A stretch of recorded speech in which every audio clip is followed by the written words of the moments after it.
Shkrimtarja Jetlira Avdia në edicionin e 25 të Panaririt të Librit të mbajtur në Prishtinë ka marrë çmimin Autori i Vitit në letërsi shqipe 2025 për romanin Toka e Babës, të botuar nga Koha. Autorja Avdia i tha se ky çmim e bëri të ndihet shumë e lumtur, qysh në momentin kur u lexua emri i saj. Në momentin kur e kuptova, kur lexua emrin aty, ishte një farë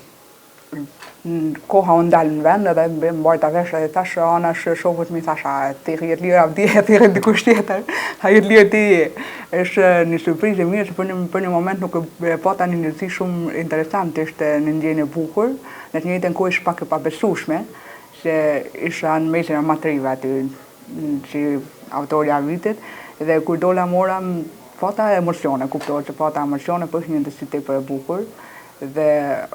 është edhe një motiv që pavarësisht letërsia nuk ka moshë, pavarësisht moshës vazhdo shkruaj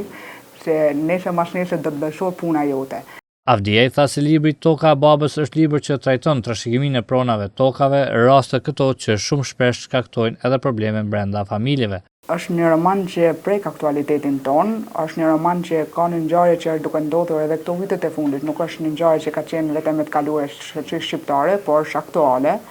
Nuk e prek vetëm tokën që trashëgimin që kalon baba, por prek edhe kulturën edhe familjen shqiptare, ku pavarësisht sa të lidhur jemi mes vete, kur është në pyetjen e tokë, kur është në pyetjen e hise më shumë, kemi tendenca që brenda familjes të përjashtojmë dikon që me patë një groshtëtaj më tepër. Avdia i foli edhe për projektet dhe romanet që i ka planifikuar për të ardhmen e afërt. Shkrimtarët nuk nalen kohë. Edhe para se me dalë për shtypje këto, kam fillu edhe një libër tjetër, ndërkohë që kam patë edhe 2 libra të tjera në vetëm proceset sipër, që ndoshta deri në përfundim vitit del edhe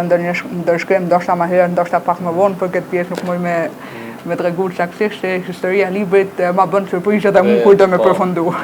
Krijuesja e re në letërsinë shqipe Jetlira Avdiaj ka shkruar më shumë se 10 romane, duke mos përjashtuar edhe veprat në poezi për të cilat është ndëruar edhe me disa çmime.